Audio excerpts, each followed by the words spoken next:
All right, well, thanks for joining us today. Hope everyone is doing well.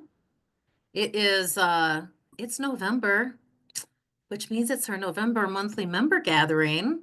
And thank you for making time to come and chat about safety. This has come up in some other topics. I feel like it can be an exhaustive one, and so glad to see y'all here. Hoping for like a great discussion around learning from others as well as y'all sharing chances or what you're doing at your own places to focus on safety. So we are recording this. Um, for those who have been at a monthly member gathering, um, you probably know this. For those that are new, please feel free to introduce yourselves in the chat. We love to see who you are. If you're with a farm or an organization, feel free to throw that in there, and also location. It's really neat to see where we're all scattered about. So, and then today we have Melissa from Red Wiggler Community Farm joining us. We've found that it's really beneficial to have kind of a brief presentation from somebody who we consider a subject matter expert, if you will. And so today, Melissa, you are that person. Thank you for joining us. I'm going to let you introduce yourself, and then we have some slides that you've put together for our visual pleasure and discussion. If anyone has questions as we go through, please do use the chat and throw them in there. This presentation is going to be relatively short, leaving us lots of time to have just a good conversation, Q&A, and share ideas after. So with all that being said, take it away, Melissa, and thanks. Alrighty. I'm the farm manager at Liability Community Farm, and I've been here almost 10 years. This is my third kind of lengthy career move. Before this, I was in theater and then in biotechnology. And those are both professions that also have a lot of danger involved in them.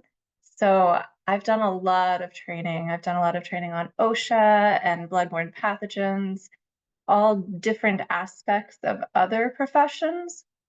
When I came to Red Wiggler, I started taking what I'd learned and adapting it for a care farm environment. So that's what I'm going to be sharing with you guys today. Thinking about safety, what do we mean when we talk about safety? It's preventing accidents, injuries, and fatalities. That's kind of the definition. But it's slightly more than that. It's also the state of being free from harm or danger. And it's not just physical well-being, it's also emotional well-being. So emotional safety is just as important in some ways. So we have to kind of think of it holistically. I love this clip art that I stole from the internet. It kind of explains something that I think sometimes we get wrong as organizations. Safety isn't our top priority because priorities change over time. Safety is a core value. So it's something that in all of our decisions, no matter what is changing over time, it's at the top of our list of things that we're going to take into consideration. So this one is teamwork, safety, respect, honesty, integrity. Your core values might be different on your farm. Inclusion is one here at Red Wiggler, but safety should always be one of the core values as you go about creating a safety culture. So I feel like we have a pretty good safety culture here, and I have had one in many of the workplaces that I've been in. So these are a few of the things that I've observed that I think help to establish a safety culture. Everyone on your team has to have responsibility for safety and have leadership. We have to talk about safety often in a positive light. Every time we do something new, we want to have safety in mind. And we have to care about our own safety in addition to the safety of others. Let's go into that in a little bit more detail. What does it mean for everyone to be responsible and have leadership? So it needs to be in writing. In each person's job description, there should be a section that says that they are responsible for a safe environment, for safe actions, whatever part they are able to influence in their sphere of influence. And that for us includes program participants and volunteers as well. It's not just core staff. And then in your description of that, everyone should have leadership in that area. So not just be a follower doing what you're told, but thinking and having leadership in taking care of others and yourself. Okay, so that's everyone having responsibility. How we talk about safety is a big part of how we develop our safety culture. One way to do that is having regular safety chats. This is something that, again, across industries is a way to make safety part of your day to day. Here at Red Wiggler, we have safety chats about every 2 weeks, and I'll give you some examples of them in a minute. They are very short. They're only 5 to 10 minutes, and they're fairly light in tone, and they include everyone. We also do a lot of training around safety, first aid. We do detailed trainings on our AED, CPR. We do trainings on safe lifting that are a little bit longer. Incorporating training and making training available to your staff is really important. And we'll talk about some possible ways that you could get training. And then on a daily basis, as you introduce jobs to your volunteers or participants, talking about the job and talking about the safety of the job as part of that on a daily basis. So every time we introduce harvesting carrots, we talk about the trip hazards in that area and what sharp tools you might be handling, how to have good ergonomics doing that job. As leaders in your core staff, anytime you think about introducing a new way of doing something, whether that's a job or a new program, maybe buying a new tool or setting up a new space, you want to think about safety as you go about implementing it, and hopefully upfront before you lose the ability to make changes. Hopefully everyone's kind of familiar with the concept of universal design.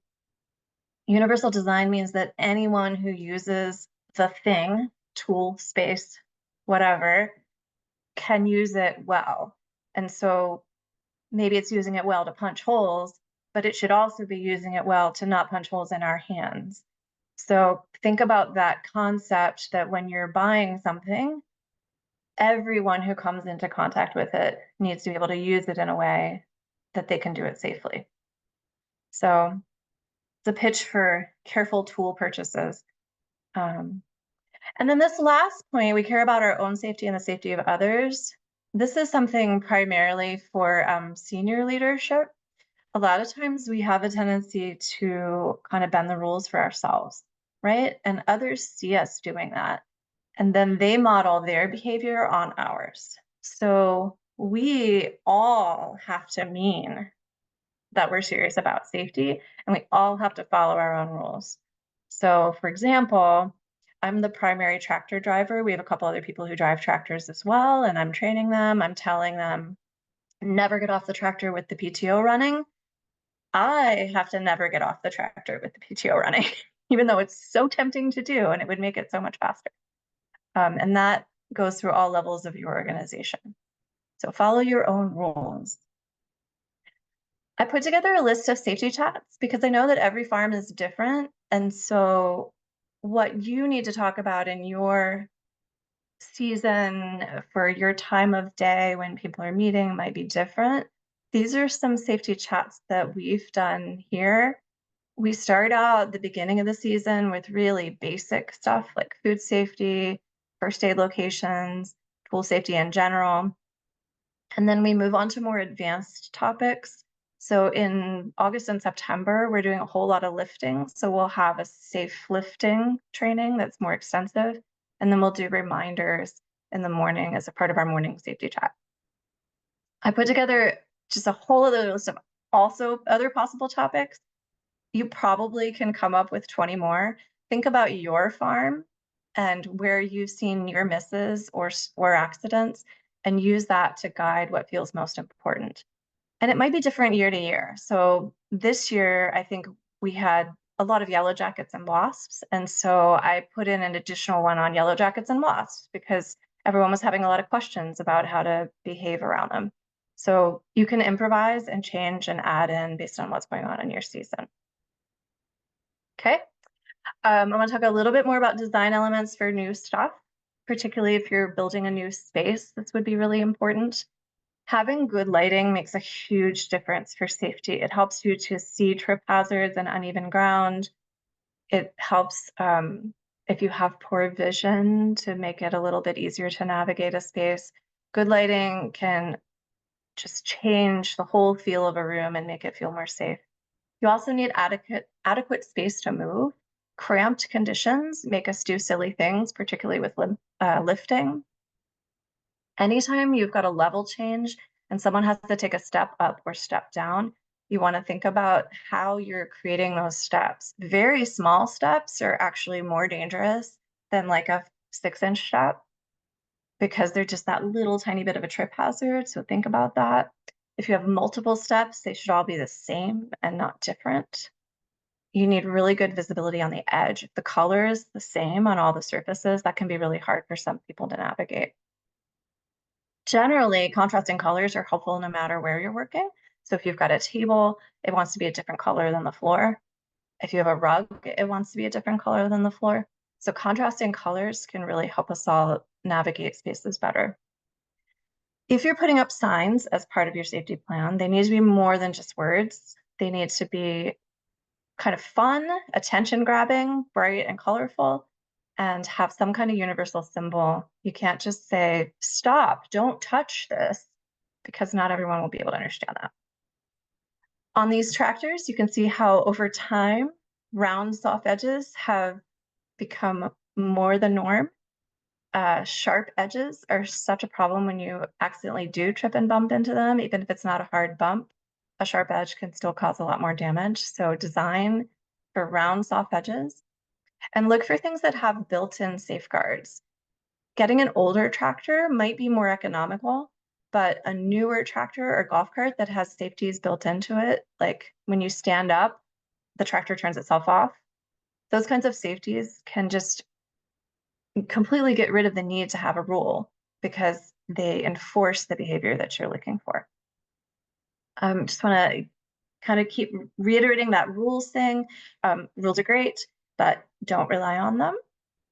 It's so easy. It is human nature when we're tired and have a lot on our minds to forget the rule or for maybe creatively interpret it if we're looking for a shortcut. It's just human nature. So rules are great, but they're not as important as design elements. Design elements are the way to safety. If all else fails, let's say that something does go wrong and you do have a minor accident on your farm or a major one. Chances are you're going to be really upset and your participant is going to be really upset. And you might be able to hide it, but inside you're still going to be upset.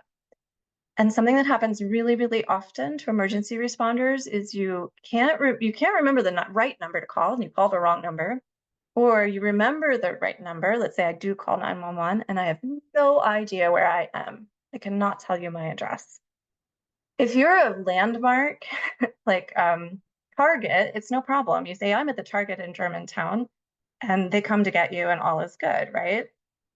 But if you're a farm out in the country and your address is 13274 something something road, your participants are not going to be able to remember that.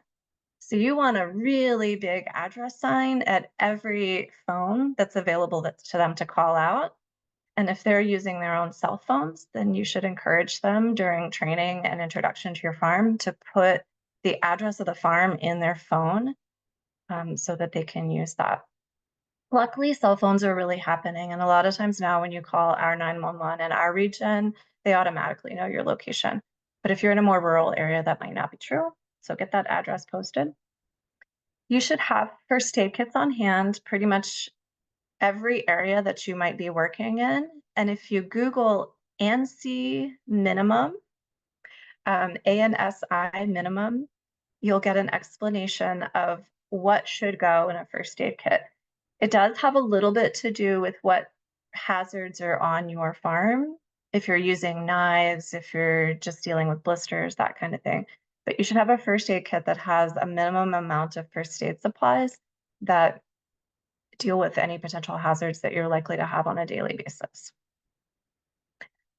It really helps your staff if the staff who are staying year over year can have a first aid training on an annual or biannual basis.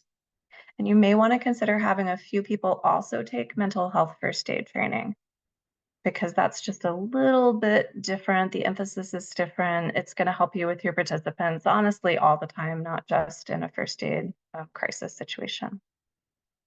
An AED, an automated external defibrillator, is not something that every farm needs to have.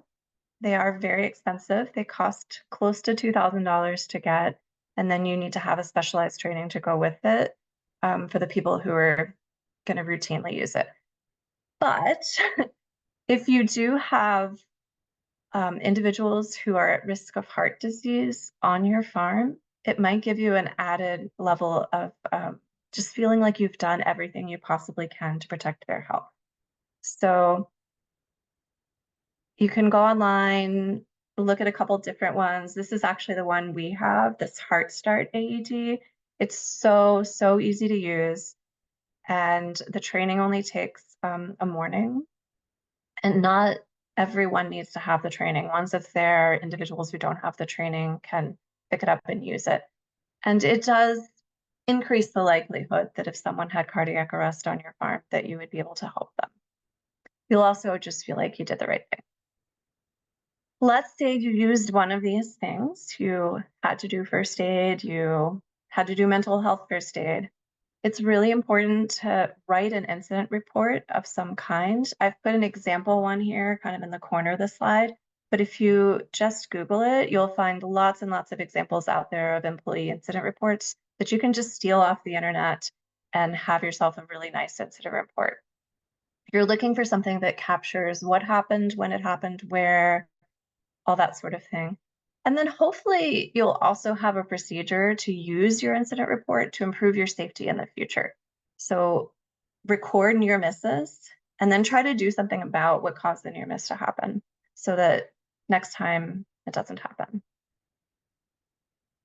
Okay, so got a few CYAs for you. Having these things in place is important. It does not mean you have a safety culture on your farm or that you will be safe, but you should have these just in case. Waivers are legal statements that your volunteers or participants sign off on saying, I release my care farm from responsibility for any accident that happens while I'm working there. It does help. It will not completely release you from liability if there's an accident and it's truly your fault, but you should have one. In addition to that, you should be carrying some kind of liability insurance. Generally, you purchase your liability insurance with some other form of insurance because bundling makes things cheaper. You need auto and property insurance for any vehicles, buildings, things like that that you have. If your participants are employees, they will need workman's comp insurance, and your regular full-time staff should have workman's comp insurance as well. And then if you are using tractors, tractors are incredibly dangerous. It would behoove you to provide short and long-term disability insurance for the staff that are using that incredibly dangerous equipment. They will see it as caring for them, and it will help you in the case that they do need to be out for some reason to have them covered. So I think that's it. I want to encourage all of you when thinking about these scary things to remember that you have to find balance. You don't want to wrap your people up in bubble wrap and not let them experience being outdoors, being in nature, doing vigorous physical things as part of farming. We call it dignity of risk, that there's dignity in doing things that are difficult. So try to find that balance between having a safety culture and having a culture where people are bubble wrapped. I came up with a few questions, things that we can talk about. Kate probably has a few more. Think about what's freaking you out, and maybe we can all brainstorm together to help you find solutions. Or maybe you have a story of something that you learned the hard way, and the rest of us can put something in place and never have that happen to us. And if you have any resources, really good trainers or anything like that that you'd like to put in the chat, links to resources would be very welcome. I'm going to stop sharing. If I can see all of you. Thank you, Melissa. I appreciate the questions for discussion too. Yeah. Let's hear some good stories. I know you guys have Yeah, had stuff happen. please feel free just to jump in too. Of course, you can always use chat, but we're here to also just Hey. have a discussion. Hi, Greg. Hi, how you doing? Good. We just had an incident at our farm very recently where we were putting in T-posts and I guess everybody puts in T-posts a little differently. The way I had done it in the past was to sort of make a pilot hole kind of and then pound it in. And I usually did it solo, but Simon was having people do it sort of in pairs. And unfortunately, there was a breakdown in communication between one party and the other party, and the party who was sort of holding the thing in place got caught the a bit of impact from the metal device that you use to put in T-posts. And you know, it didn't break the skin or anything, but it I think it scared us probably almost as much as it scared him. And we were just wondering, like, how does everybody else generally put in T-posts? Do you just do it as a one-man job, or do you make a pilot to sort of pilot hole to get it stood upright so that, you know, because sometimes it's hard to both keep it in position while pounding. So I was just This wondering. is such a good one, Greg. Great place to start. Raise your hand if you've gone to the emergency room or had a serious injury from a T-post. Yeah, I've had a pretty smashed up hand from one, yes. yeah. So we have implemented a hard hats required policy. Oh, wow. Okay. Hearing protection, Mm-hmm. um, generally wear gloves.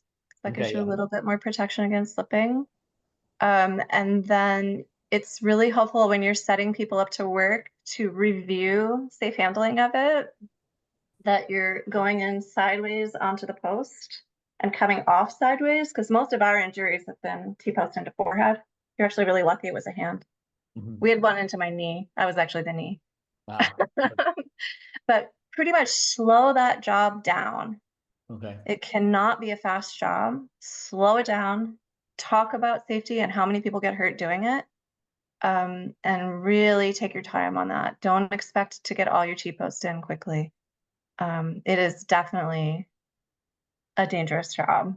Yeah. Yeah. Does anybody else have suggestions, other things that you've done on your farm? But do people all do it as a two? Does everybody still, despite, you know, with the hard hat and everything? So you're still doing it as a two-man job now, or are you doing it as a one-person It job? depends on the people. Okay. Um, so some people don't have quite enough coordination to do Yes. it that way. Yes. We'll sometimes put the slammer on the T-post on the ground and then stand them up together. Okay. And that takes two people to do. But that's going to depend on your people and their dexterity and their strength, what they're capable of. It is We've kind tried of all ideal to different. only have one person, but Yeah, that's hard we've to tried do. all different kinds of different ways, and none of them are good. They Yeah, they all scare me a little bit, no matter no matter what. the best way is slowly.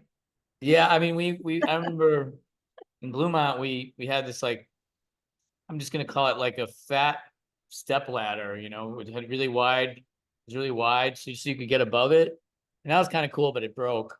And I've never been able to find another one. Because it gave you, you know, the thing about the hitting yourself in the head, it kind of eliminated that because you were above it enough. But and that also made you farther away from the person on the ground.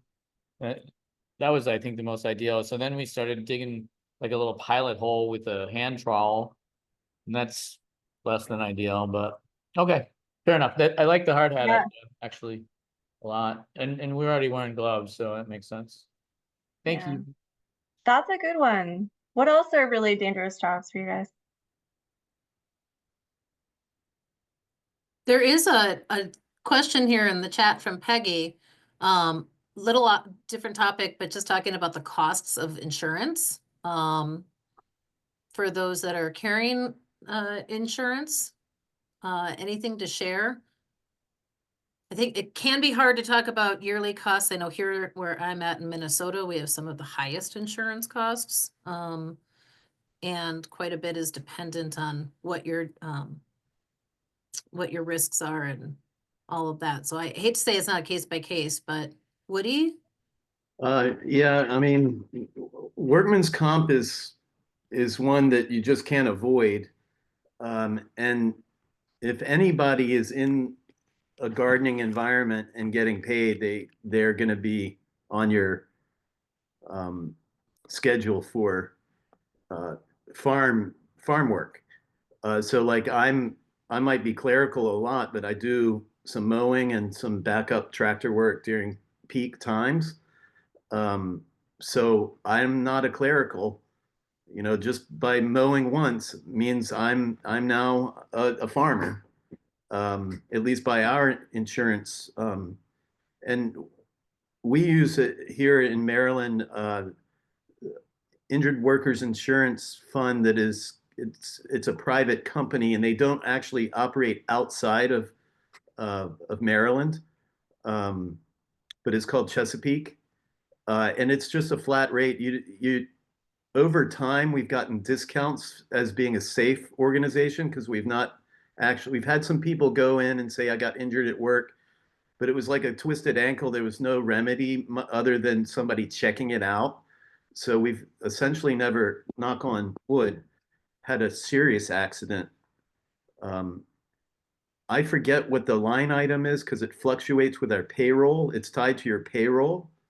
Um, but I think we only have one person on clerical right now, and all the rest of us are all part-time all the way up, um, are on injured workers.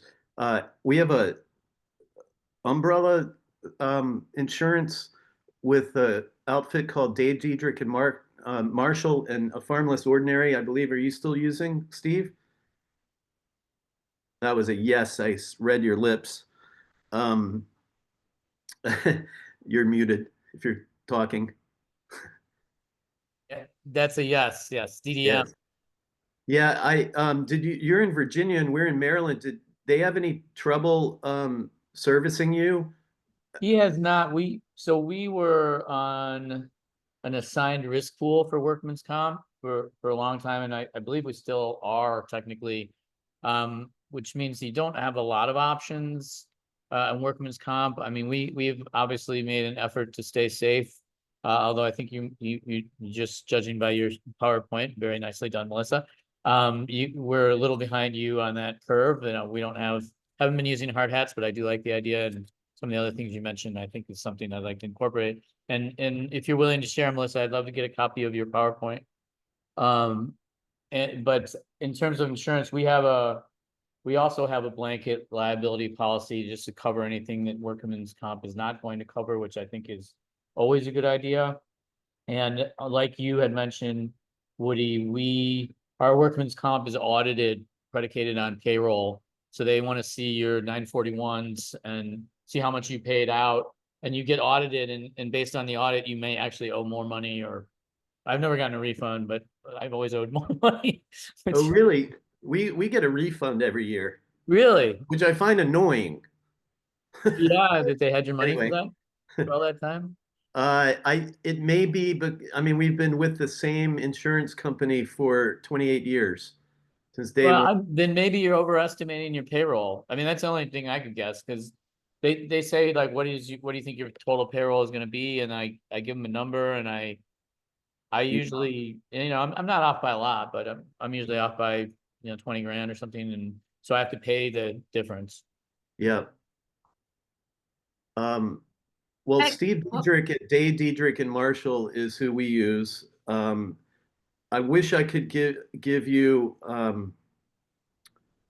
ballpark figure. I can say this, that it is something you really need to talk to a broker. And Steve Diedrich at Day Diedrich and Marshall, he's a very, and they're in Maryland, and they certainly know Red Wiggler and me, Woody, and I guess by now they know a Farmless Ordinary. And we've been using them for 9 years, so. Yeah, so there Super. are people who get really squirrely about insuring farms that are working with people with differences. They do, indeed, yes. It is a, you know, so you just got to keep knocking on doors until you find somebody who's friendly. It's like, I don't know how many of you work or live with a person with a disability, but some dentists are good. A lot of dentists not so good. Some doctors have more patience and accommodate well, and others don't. I think you'll find the same in the insurance world. Sadly. One other thing, I have a friend of mine who runs a big labor business out of Chicago.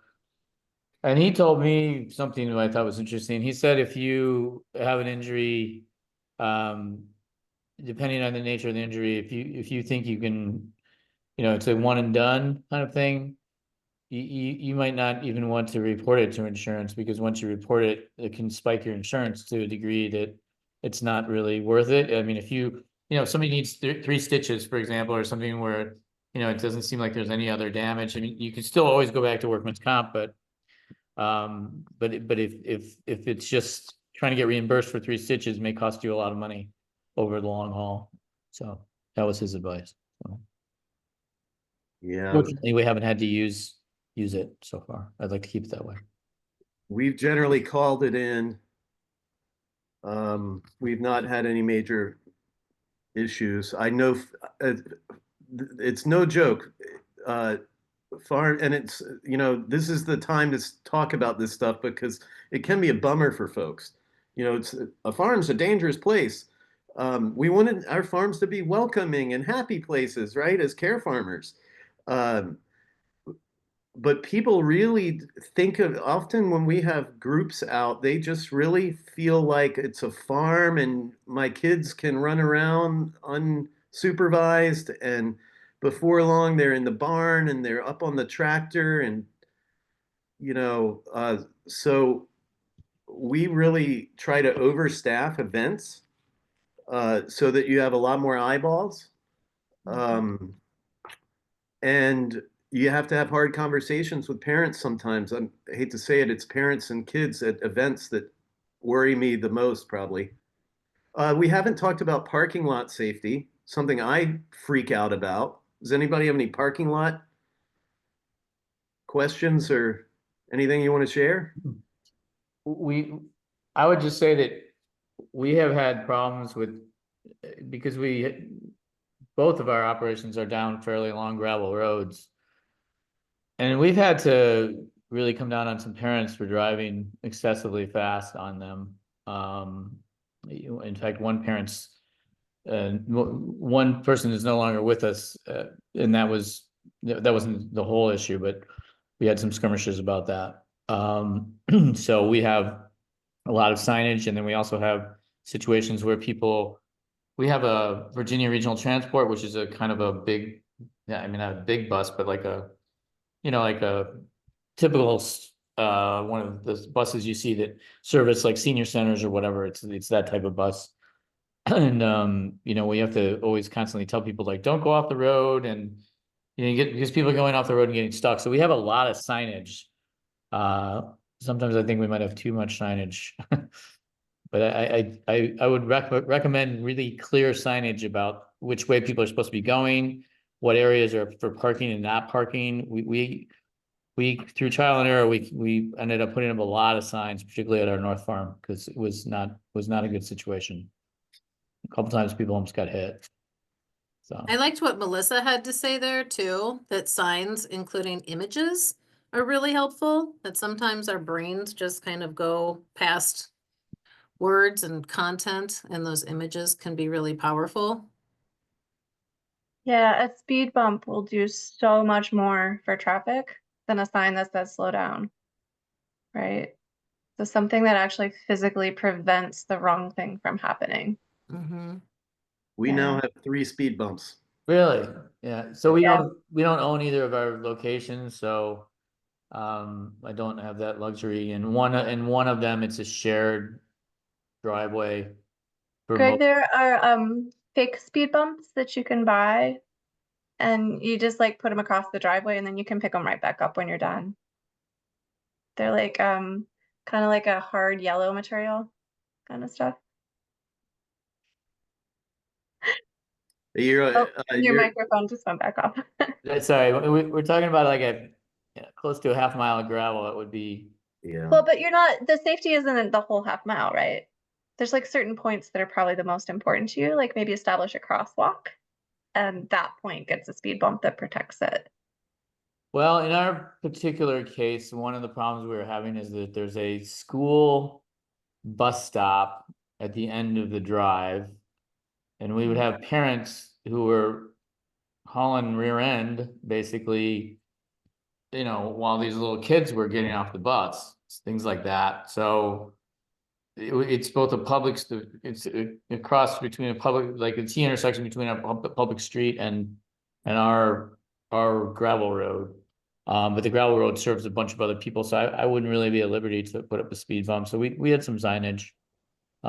That's really all we can do. And we had talked to specifically to offenders that we knew by the cars that were described who it was, because we obviously don't want any kids to get hurt at a bus stop, for God's sakes. So you do what you can. So that's the road. I guess my anxiety has often been the parking lot where people come in for events. And what we've done is implement a system that's very human intensive, but they wear orange, they look really nerdy, but you can make it kind of fun. Same thing with hard hats. Some people really like a hard hat. But when you put that vest on, you're like, I'm official, you know? And it helps people be very assertive when they're giving directions because you don't want to be wishy-washy when you're giving directions. The Boy Scouts at our state fair do a great job, or Scouts, I should say. But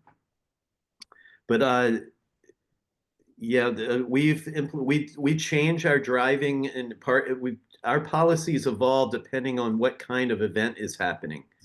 Like tomorrow, we have a small event here, and we're breaking some of our rules. But we use cones to direct people, and we'll have staff directing. Like this, the regular Red Wiggler scene is going to happen, but then we have 40 people coming from the community foundation to talk about health and nutrition and food security and stuff like that. So it's just those people, they don't like to park on grass. It's just all sorts of quirks. You can't. Mikey knows that you've done a lot of parking here, and Melissa's done her share. I guess Andrea probably did some parking too. We've all done our parking time. But if you're in the case, like I believe Peggy is looking to the future, I think thinking about if you intend to have events and bring people to the farm, think about where are they going to park and can they park there safely. One thing that we did, and I am very, as anyone that knows me, very hypersensitive to safety. Um, our events, we try not to have them end at night anymore. So that we used to try to set up lights and things, and we went, into the night with a silent auction, which also had beer and wine available to people. So we do more of a 4 to 6 o'clock kind of event now, and we don't make it real alcohol heavy. You almost kind of need to have alcohol for people at a Has fundraiser. your bidding gone down as a result? Oh, well, we stopped doing the silent auction. Yeah. That's a whole nother subject. I'm not going to touch it. Thank you.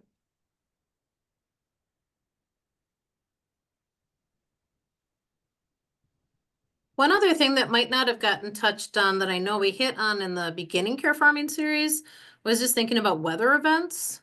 Especially as things get more, as weather just becomes more extreme. Just having a plan in place, should some weather roll in, where do people go? Are people aware of what that plan is and how is it posted? Has anyone created any policies or weather event type plans? We this year did a heat, we did a heat index. Like basically we're not gonna work when it gets over 100 heat index.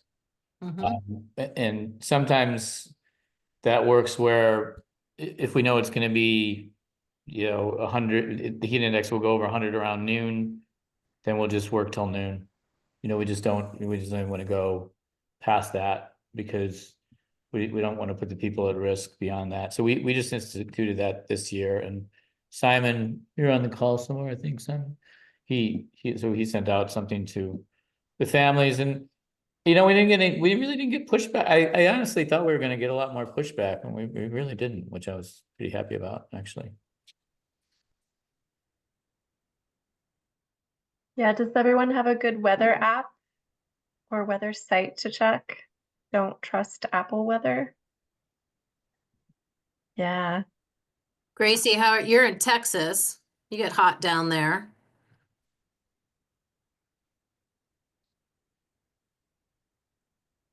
You're on mute there, Gracie.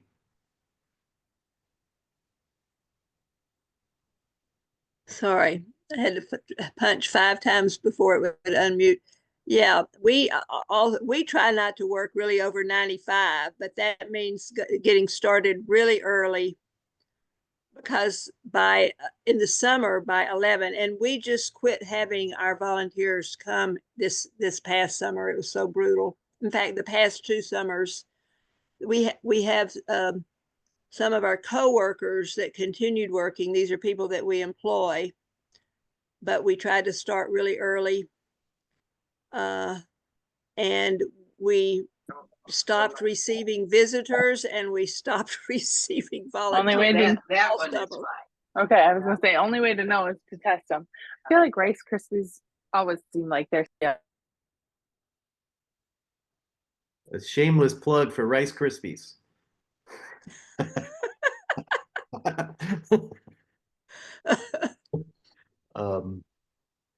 What do y'all Wow, do for for thunder and lightning? Thunder and lightning is your question? What's the plan there? Yeah. What do you guys do? So it's kind of a universal standard for pools and rec leagues and children's youth leagues, 30 minutes from the sound of thunder. So sticking to that norm will be very easy for people to remember because it's something that they've encountered in so many situations.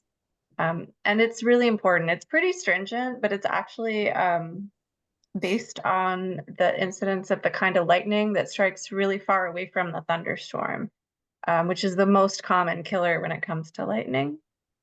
So be, weather aware by following your app and having it ping on your phone and tell you when there's weather coming, and then keep your ears peeled for thunder. And then that 30-minute rule will really help you and be familiar to people, and you won't get so much pushback, hopefully. And articulating that's what it is. Some people get really upset. They're like, it's not even thundering and lightning here. It's been 20 minutes. Why can't we work?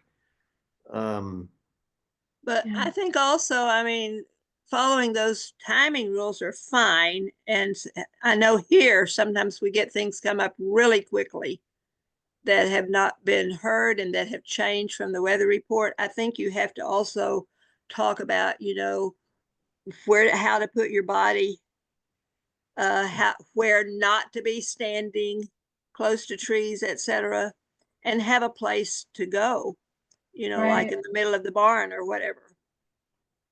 Because sometimes, it comes up, where we live anyway, it comes up really quickly.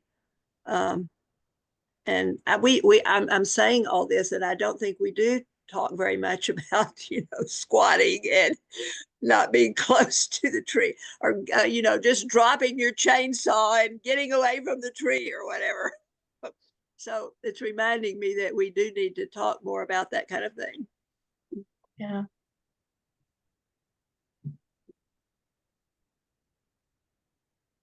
Does anybody have animals? No one's mentioned animal safety. I wasn't sure what experiences have you had, Melanie? We have some animals at my farm, but they're kind of more like pets. We have some chickens, but the other animals just kind of like live here at our farm. There were like rescues from various places.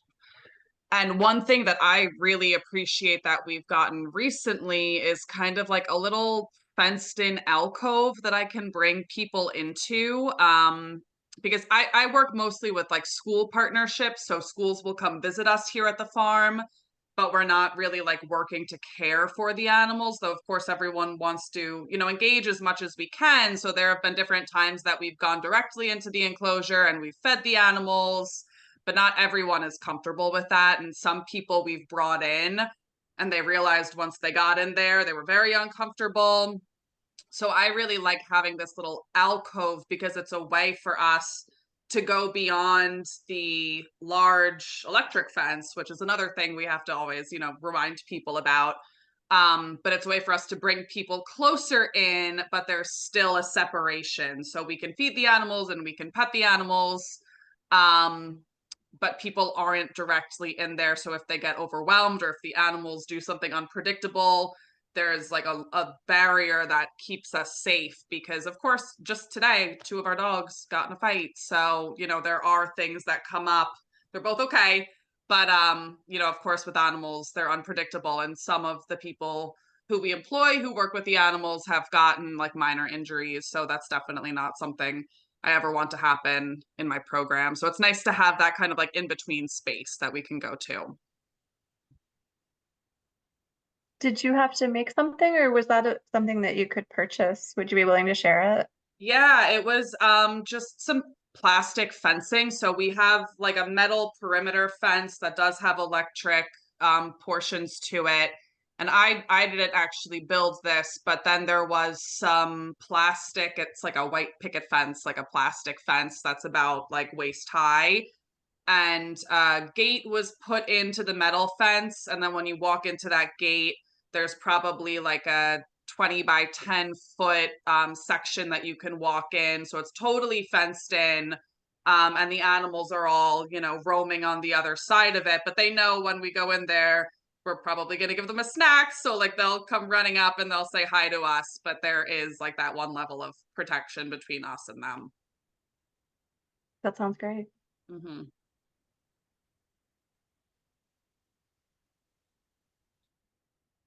So Peggy, what type of farm, you identified as an aspiring care farmer? What kind of farm are you planning?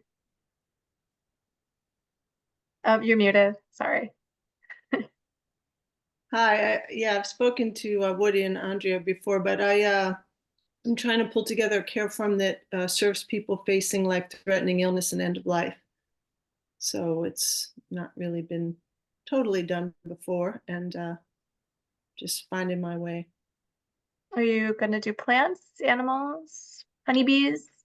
Yeah, plants, honeybees, maybe some animals, chickens. I'm not sure. I have a partner who's the farmer side of things. I'm more of the therapeutic side of things. So, Gotcha. yeah. Cool. Gracie's waving a hand. I'm interested in the honeybee question, both for ourselves, and we have a close by neighbor that's we think about to get some honeybees.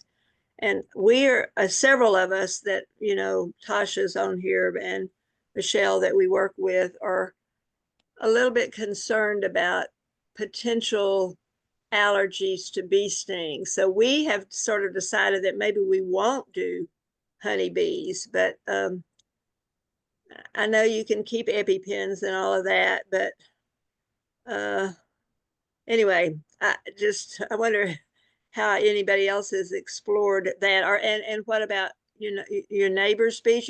We can't keep them out of our flowers and plants, and and we'd rather work with native pollinators than honeybees, but we can't stop the honeybees. So maybe there's just nothing to do except be aware that the allergic reactions are a possibility.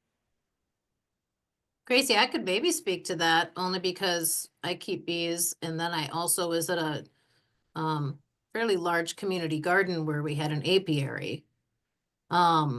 And luckily, in both of those cases, I never had been stung by a bee either on our property or gardening in the apiary. They do tend to fly up and out. So they tend right around their hive. There's some activity. Hopefully that there will be protection at your neighbors so people can't get in close. We had fencing, 6-foot fencing around our apiary and the garden. But if people are keeping bees, they tend to be like an Italian bee species, which luckily are a little bit more gentle. You might want to ask what type of bees, if they're purchasing them, they're getting. There's some African bees that can be a bit more aggressive, and then depending on the time of year as well, when your pollen is plentiful, they really do tend to focus on that. But in the shoulder seasons, when they've just been hived or when things are starting to dry up a little bit, they might be a bit more aggressive. But yeah, we have them sometimes come and light on fruit that somebody's eating at if we're having a group snack. And obviously we have these long periods of dryness here where they're probably not getting quite enough nectar and pollen. yeah, But anyway. And they usually don't sting. They don't just come up and sting, but if somebody swats at them, yeah. then Yep, it can be that. And I know here we have our issues with wasps, and wasps attacking bees and whatnot can actually set up places on your property far away where people tend not to be that might attract bees. yeah, that's a good idea. Yeah. Yeah, that's a good idea. We've definitely had trouble with the bees become aggressive in the fall is the season that we've had more issues. Or when there's yellow jackets or wasps or something that are bothering them, and our beekeeper comes and feeds them extra and gives them extra room and love, and that tends to help. So knowing your beekeeper and being able to call your neighbor and say, hey neighbor, the bees have been a little aggressive. But I think, Gracie, partly what you're talking about is what do you do when someone gets stung? Yeah, that's part of it, or just being prepared for that also. So there's definitely an element of just the pain response, which can be pretty significant, particularly in the IDD population. You should have sting relief on hand. They're these little tiny wipes that contain it's alcohol and some kind of painkiller like lidocaine. They're called sting relief, and you can put them on and they very quickly take the pain away from the sting, which will help you if you have a participant maybe who becomes violent when they're in pain. Yeah. You want to take care of that right away. There's also spray that's intended for burns, but it can also help with bee stings. Like a spray bottle of lidocaine is a handy thing to have around. And then making sure that your staff are trained to call 911 at the moment they have any thought that someone has been stung. Because you can't wait. If you have someone who has anaphylaxis, then everyone needs to be ready. The phones need to be present, working, and that address posted. Can't say that enough times. Don't make people feel embarrassed about calling 911. It should just be a normal thing that happens. Yeah. Yeah, we've actually had quite a few people who are allergic to bees work successfully here. And we've called 911 for that. Yeah.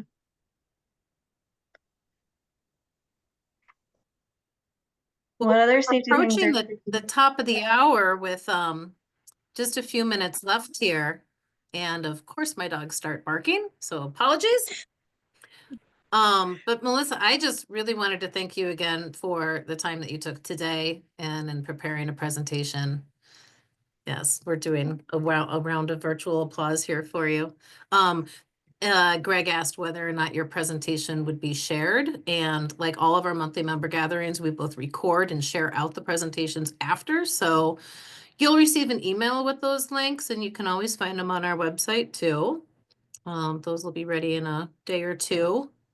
So I would be remiss if I didn't mention two things. We do have a December monthly member gathering.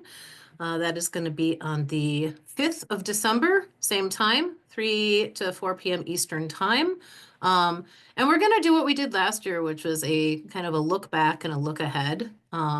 Just hearing from people how 2024 went and what is in store for 2025, since it's New Year's resolutions time and we have to make them to break them. So that is going to be, that's already online and you can go ahead and register for that. And then secondly, I'm just going to put in the chat here. Hopefully you've seen this already, but if not, just want to bring attention to the fact that we are having a National Care Farming Network conference. And that is going to be January 13th through the 15th in Western Massachusetts. So lots of details about the conference, and right now is early bird registration where you get to save $50 on the registration. It's going to be 2.5 days of nothing but care farming fun, and a whole half day is going to be spent with ServiceNet's Prospect Meadow Farm and farm tours, and just a lot of opportunity, over 20 breakout sessions, lots of opportunities to network, to socialize, to meet each other, to share all about what we are doing and or what we hope to do. So you can find that also on our website. Hey, Kate, is that Sean's farm that we're touring? Yep, Sean Robinson. Yeah. Oh, he's definitely got it going on. I want to see that. He does. Yeah. Dude has a lot of energy. He does. I wish I had half his energy. I get tired watching him.